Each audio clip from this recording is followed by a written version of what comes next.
बोल बम का नारा है। यहां सीहोर वाला महाराज कुछ नहीं करेगा और ना किसी महाराज की सामर्थ्यता है कि वो कुछ कर दे या आपका दुख मिटा दे। किसी महाराज की सामर्थ्यता नहीं है कि तुम्हारे दुख को मिटा दे। तुम्हारे दुख को तुम स्वयं भगवान की भक्ति कर कर, भजन कर कर, एक लोटा जल चढ़ाकर, शिव की आराधना कर कर, आप स्वयं अपना कर्म कर कर, मेहनत कर कर आप अपने भाग्य को लिख सकते हो और आगे बढ़ सकते हो। किसी की सामर्थ्यता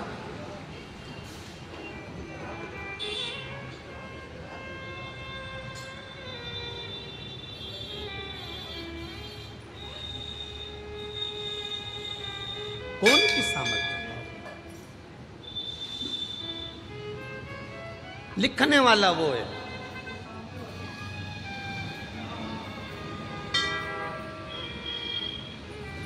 श्री मार्कंडे बाबा की उम्र कितनी सी थी। श्री मार्कंडू जी तप करा, साधना करी, संतान का सुख नहीं है। संतान का सुख नहीं है। देवताओं ने भाग्य लिख दिया कि इसकी किस्मत में संतान का सुख नहीं है। देवताओं का काम है भाग्य लिखना, ब्रह्मा जी का काम है भाग्य लिखना, भगवान विष्णु का काम है भाग्य लिखना। देवताओं ने लिख दिया भाग्य में कि तुम्हारे यहाँ संतान का सुख नहीं है, तुम्हारे यहाँ मकान का सुख नहीं है, तुम्हारे यहाँ नौकरी का सुख नहीं है, तुम्हारे यहाँ विवाह का सुख नहीं है। लिखने वाले ने लिख दिया कि तुम्हारे भाग्य में ये सुख नहीं है। भाग्य लिखना देवताओं का काम है, पर भाग्य बदलना महादेव का काम है। इन्होंने लिख दिया कि इसमें ये सुख नहीं है, उन्होंने लिख दिया कि इसमें भाग्य में तुम्हारी ये लिखा नहीं है।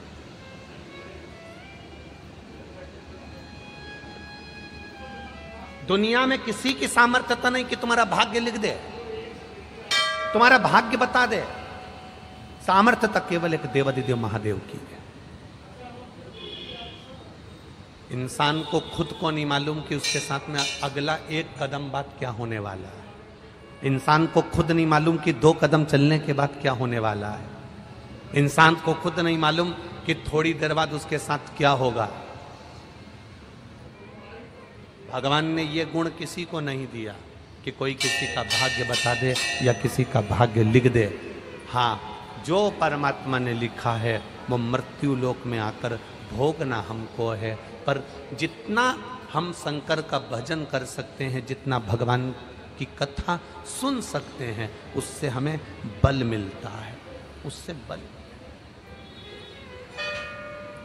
मार्कंडू जी की यहां संतान का सुख नहीं है।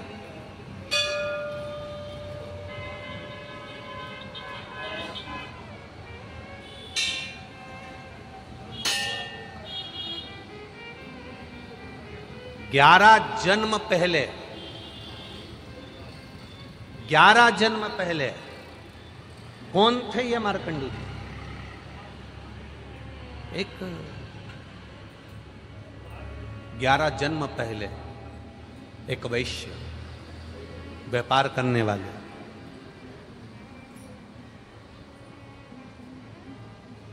इनकी पत्नी के परिवार में से सब शांत हो गए थे, केवल एक अकेला घर में इनका एक साला बच गया था।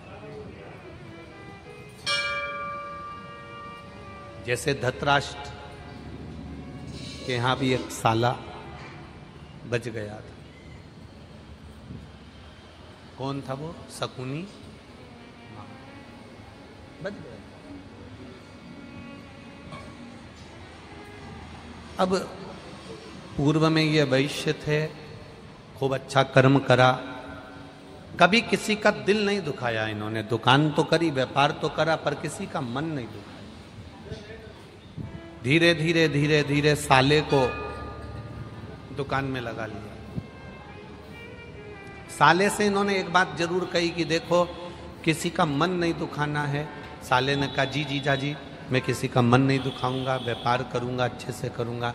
साला खुद की कमाई करने के लिए अनाज में कंकर मिलाने लगा, कंकर मट्टी मिलाने लगा। कंकर मट्टी के वजन के बराबर अनाज अलग कर लेता और उसको बेचकर खुद का पैसा बना लेता। अब कर्म की गति देखिए कितनी विचित्र है। कंकर मिट्टी अनाज में बिकने लगा। एक विधवा ब्राह्मणी रहती थी और उस विधवा ब्राह्मणी का 2 पुत्र थे और वो 2 पुत्र इस अनाज को खाए, पेट में उनके पत्थर जम गया, मिट्टी जम गई और वो दोनों पुत्र धीरे धीरे कर मर गए। ब्राह्मणी को मालूम पड़ा, वेदों ने बताया, औषधि देने वाले जितने भी वैदिक आए, जिन्होंने वेद बताए कि तुम्हारे बच्चों के पेट में मिट्टी पत्थर जम गया इसलिए तुम्हारे बच्चे मर गए। विधवा को मालूम पड़ा कि उस सेठ जी के यहाँ से अनाज आता था। सेठ जी के यहाँ पहुंची और जाकर उस विधवा ने उस सेठ जी से कहा, सेठ जी आज मेरे बच्चे मेरे सामने अधोगति में मरे हैं, जब तुम्हारे बच्चे मरेंगे तब तुम्हें मालूम पड़ेगा। और एक जन्म में नहीं, कई जन्म में तुम्हारे बच्चों के साथ यही होगा। सेठ जी के घर में भी 2 लड़के थे, दोनों अधोगति में मर गए। सेठ जी के प्राण छूट गए। गलती करी केवल एक उस साले ने।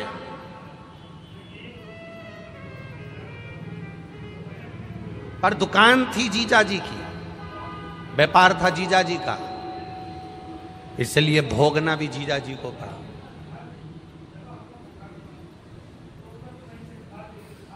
भोगना भी जीजा जी को पड़ा।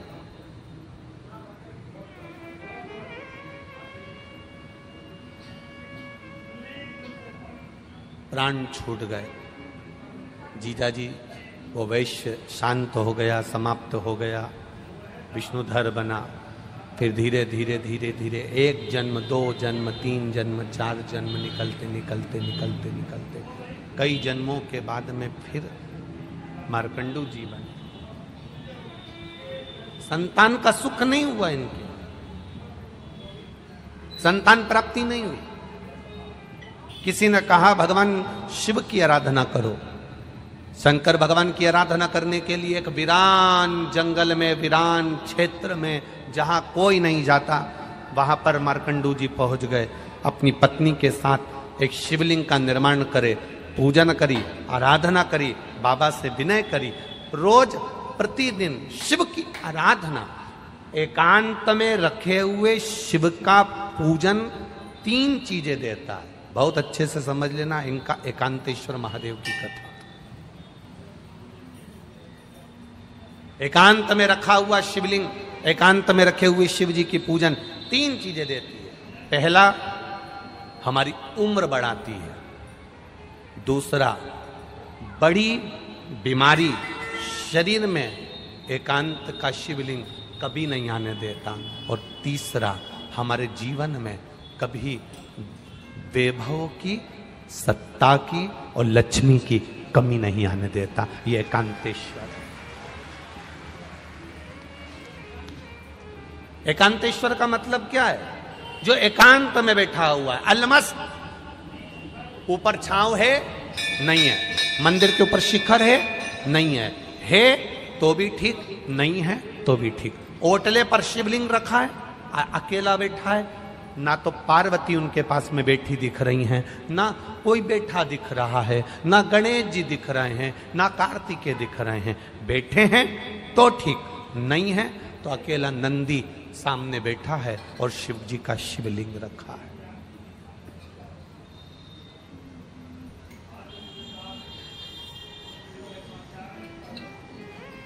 अकेले।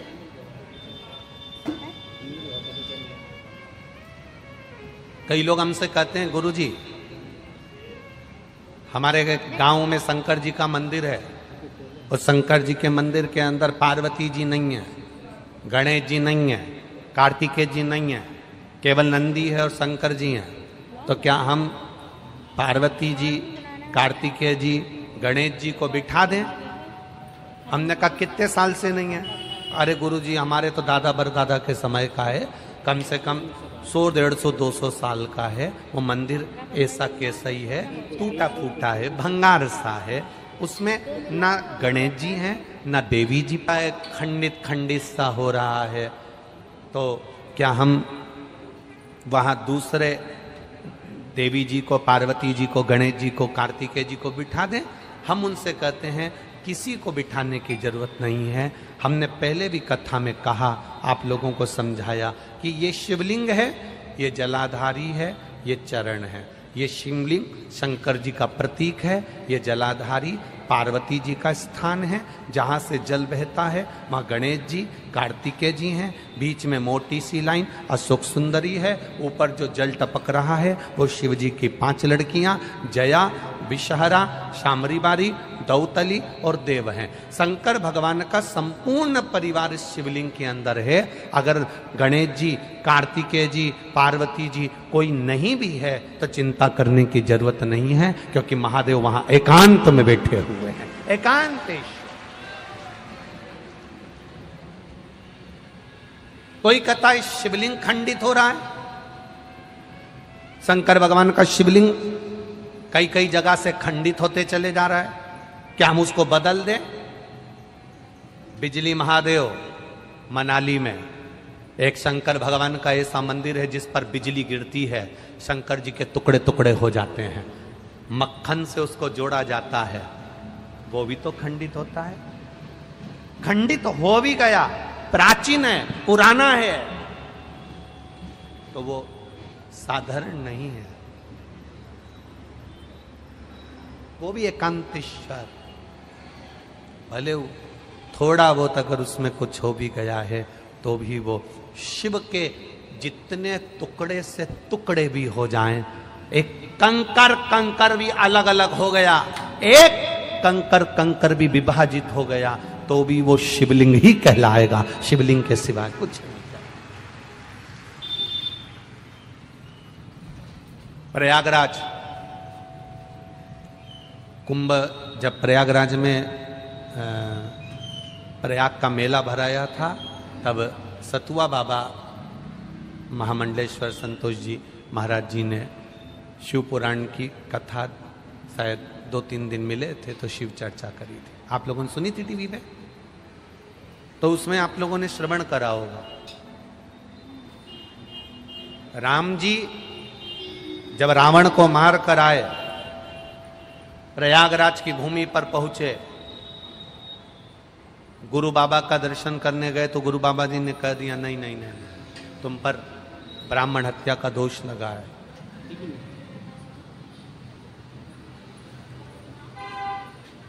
एक करोड़ शिवलिंग का निर्माण करोगे तब तुम ब्राह्मण की हत्या से मुक्त होगे।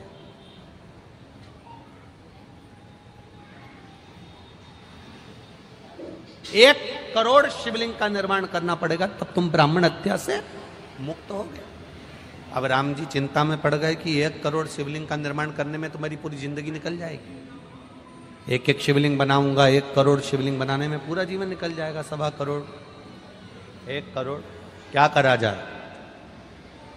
तब मां गंगा जी से राम जी ने पूछा कि आप बताओ कि शिवलिंग का निर्माण कैसे करा जाए। तो गंगा जी के पास गए, गंगा जी ने कहा चिंता मत करो राम जी, आप गंगा के तट की बालू रेत का शिवलिंग बना लो। उस बालू रेत में छोटे छोटे छोटे छोटे इतने कण होते हैं, मिट्टी का शिवलिंग बना लो। मिट्टी में इतने कण होते हैं, इतने कण होते हैं, मिट्टी में छोटे छोटे ढेर कण, बालू में छोटे छोटे ढेर कण।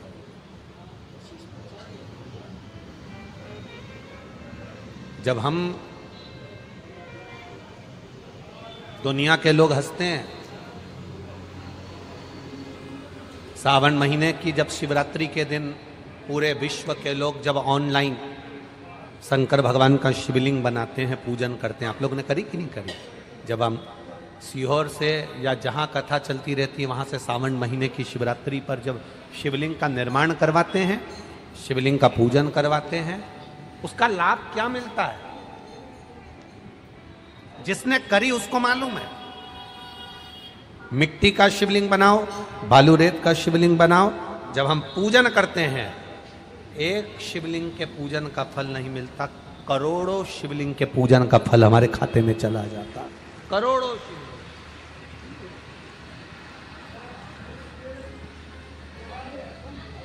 राम जी से कहा कि आप करोड़ों शिवलिंग का निर्माण करो, तब तुम ये ब्राह्मण की हत्या से छूटोगे। राम जी ने गंगा जी के कहने पर एक शिवलिंग बालू रेत का बना लिया, उसमें छोटे छोटे जितने जितने कण थे शिव जी को प्राप्त हो।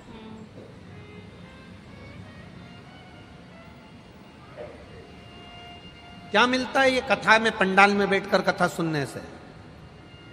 कई लोग कहेंगे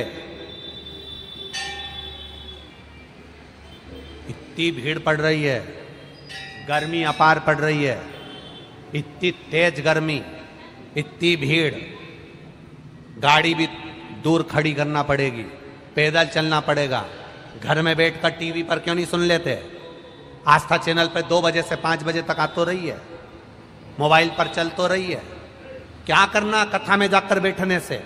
उनको समझा देना 3.5 करोड़ रोम छिद्र ये मनुष्य के शरीर पर हैं। ये 3.5 करोड़ रोम छिद्र प्रतिदिन भगवान ने 3.5 करोड़ बार भगवान का नाम जपने के लिए दिया है। घर में अकेले बैठकर कथा सुनूंगी तो 3.5 करोड़ भजन का फल नहीं मिलेगा, पर कथा के पंडाल में बैठकर कथा सुनूंगी, जब श्री शिवाय नमस्तुभ्यम इतने सारे भक्त एक साथ बोलेंगे, 5 लाख 4 लाख 6 लाख लोग आज भी कथा में आए हैं, ये लाखों भक्त जब एक साथ, अब 5 लाख लोग अगर कथा सुनने आए हैं और 5 बार अगर श्री शिवाय नमस्तुभ्यम 5 लाख लोग एक साथ बोलेंगे तो लाखों में मंत्र जाप हो जाएगा। फिर वापिस महाराज जी बोलेंगे, फिर अपन बोलेंगे, ऐसे 2 3 4 बार अगर बोलने को श्री शिवाय नमस्तुभ्यम प्राप्त हो गया तो 1.25 करोड़ 4 करोड़ 3 करोड़ मंत्र जाप हमारे मुख से एक बार में निकल गया तो हमारा फल अपने आप प्राप्त हो। क्यों कहते हैं पंडाल में बैठकर कथा सुनने वाले को 3 महीने के अंदर बाबा झोली भर देता है? हम क्यों कहते हैं कि 3 महीना इंतजार करना? जो लोग बिस्कुट खिला रहे हैं, पानी पिला रहे हैं, किसी को पोहा खिला रहे हैं, आपने अपने तिजोरी के खजाने खोले हैं, अगर इन शंकर के भक्तों के लिए कोई पानी, कोई शरबत, कोई चाय, कोई नाश्ता, कोई भोजन, कोई पूड़ी। आज सुबह की बात है, किसी का सीहोर फोन गया होगा, कोई बिमला प्रजापति करके कोई महिला, उनका फोन गया कि हम बहुत बड़ा भंडारा नहीं कर सकते, तो हम को अगर शंकर जी के भक्त की सेवा करना हो तो क्या करना चाहिए? तो वहाँ से हमसे पूछा गया तो हमने कहा, उनसे कहा जो पंडाल में रह रहा है, जो कथा सुनने दूर से आया है, अपने घर से तुम जो रोटी बनाओगी, पूड़ी बनाओगी, तुम्हारे लिए भोजन बनाओगी, उसमें 3-4 रोटी ज़्यादा बन जाती होगी, वो रोटी अचार के साथ लेकर आ जाना और किसी को खिलाकर चले जाना, भंडारे जैसा ही सुख मिलेगा। जरूरी नहीं कि आप 4 लाख लोगों को भोजन कराओगे तो भंडारे का सुख मिलेगा, 50,000 आदमी को पानी पिलाओगे तो भंडारे का सुख मिलेगा। अपने साथ में एक पानी की बोतल ज्यादा लेकर आओ, जिससे उठकर जाना नहीं पड़े, किसी को हमारे बीच में आना नहीं पड़े। कोई पानी बांटने वाला हमारे बीच में आएगा तो हमारी कथा छूट जाएगी। एक पानी की बोतल ज्यादा लेकर चलो, किसी को प्यास लगे अपनी पानी की बोतल में से बैसाख के महीने में उसको पानी पिला देना, पूरी जिंदगी भर पुण्यता का फल प्राप्त हो जाए। जरूरी नहीं कि हम बहुत बड़ा मंदिर बनाएंगे तो हमारा नाम होगा। मंदिर बड़ा बनाने से नाम नहीं होता। जो भगवान के मंदिर नहीं जाता, जो भगवान की चौखट तक नहीं जाता, जो कभी कथा तक नहीं जाता, जो कभी एक लोटा जल नहीं चढ़ाता, बड़ा मंदिर बनाने से ज्यादा जरूरी है किसी को मंदिर तक पहुंचा देना और उसका मन में मंदिर का प्रवेश करा देना। ढेर मंदिर बन गए, ढेर सारे मंदिरों का निर्माण हुआ। शिव महापुराण की कथा जब चालू नहीं हुई थी तो आप छत्तीसगढ़ वालों ने भी देखा होगा, इतने मंदिर थे, इतने मंदिर थे, इतने मंदिर थे, कोई मंदिर ही नहीं जाता था, घंटी तक नहीं बजाता था। पंडित जी अकेले घंटी बजाते, उसके बाद में आरती उतारते, आरती उतार कर फिर पंडित जी वापस घंटी बजाते। ये स्थिति मंदिरों की थी। आज के समय में शिव महापुराण की कथा सुनते सुनते सुनते सुनते लोगों के मन में जो भाव जगा, अब पंडित अकेले घर मंदिर में नहीं रहते, अब भक्त भी मंदिर के अंदर रहते। मंदिर तो ढेर बन गए, मंदिर बनते चले गए, बनते चले गए। हमारी कॉलोनी में मंदिर, हमारी सोसाइटी में मंदिर, हमारी जगह पे मंदिर, मंदिर तो बन गए पर भक्त नहीं बन पाए थे, वो भक्त कम होते चले गए थे। शिव महापुराण ने उन्हीं भक्तों को केवल मंदिर तक पहुंचाने का कार्य किया है। शिव पुराण ने उन्हें मंदिर तक भेज दिया।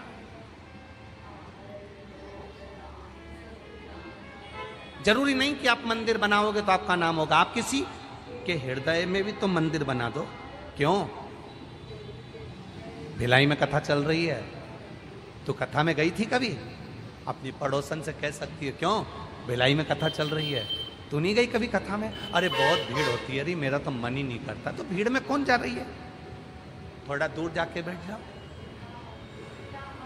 थोड़ा दूर जाकर बैठ। पंखा ऊपर लटका है, ये देखो ऊपर लटके कि नहीं लटके? लटका है। अरे बोलो तो जम के। हवा कहाँ आ रही है? नीचे। कोई जरूरी है कि तुम पंखड़ी से लटको तभी हवा मिलेगी? अरे बोलो तो जम के। कोई जरूरी है कूलर चल रहा है तो कूलर की हवा सब दूर जाएगी? कोई जरूरी है कि कूलर से चिपको? लाइट हेलोजन वहां जल रही है, उजाला सब दूर आ रहा है, कोई जरूरी है कि तुझे और उजाला चाहिए तो तू हेलोजन से चिपक? नहीं। थोड़े दूर भी पंखे से होगे तो हवा मिलेगी, थोड़ी दूर भी कूलर से होगे तो हवा मिलेगी, थोड़ी दूर भी हेलोजन और लाइट से होगे तो उजाला मिलेगा, थोड़ी दूर भी कथा के पंडाल से रहोगे तो भी शिव मिलेगा। ये निश्चित है। जरूरी नहीं कि तुम, बहुत जरूरी है कि मैं घुस के बैठूंगी, चाहे कुछ भी हो जाए, जरूरी है। आज तो कथा का पहला दिन है, अभी तुम 7 दिन देखना तो सही। ये जजमान पांडे जी और ये विनोद जी, ये अभी तुम देखना, इनको रोज के नहीं 25 फोन आए तो गारंटी है। और पांडे जी के छोरे बेटे हूँ, उनको भी पूछना है, हमको आगे नहीं बिठा सकते?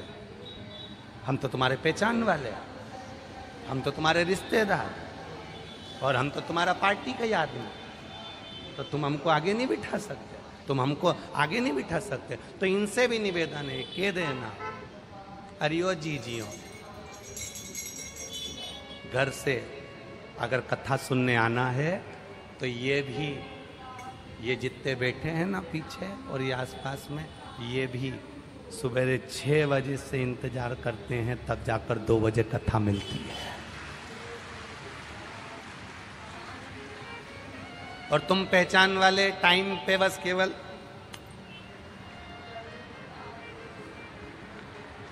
और पोत पुता के और बढ़िया साड़ी वाड़ी पहन के, पुतली बाई बन के, और के तुम हमें नहीं जानते,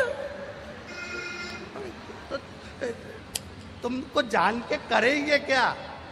क्या करना क्या है? हम तो उसको जानने आए जो काल अधिपति महाकाल राजा है। तुम्हें क्या जाने तो जाने क्या तुम सही, ये बताओ, अब क्या जाने तुम?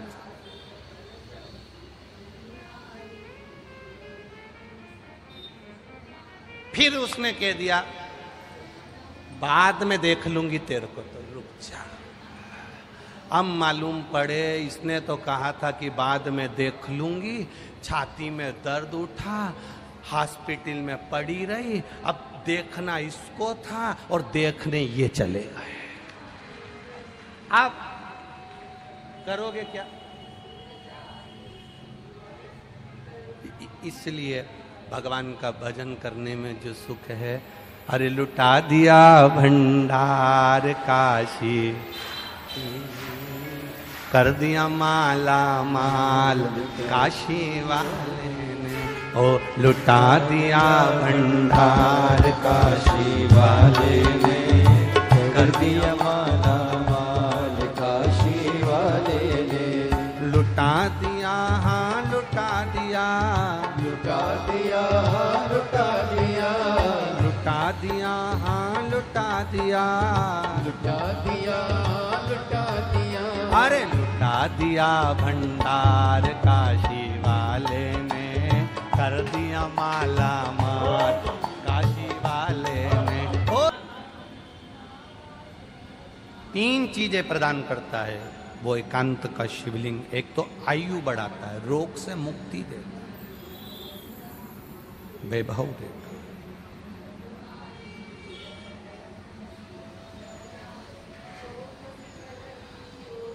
कौन से महादेव कहलाते हैं वो? जम जम के बोलो जरा। एकांतेश्वर महादेव। शिव कथा कर रही है,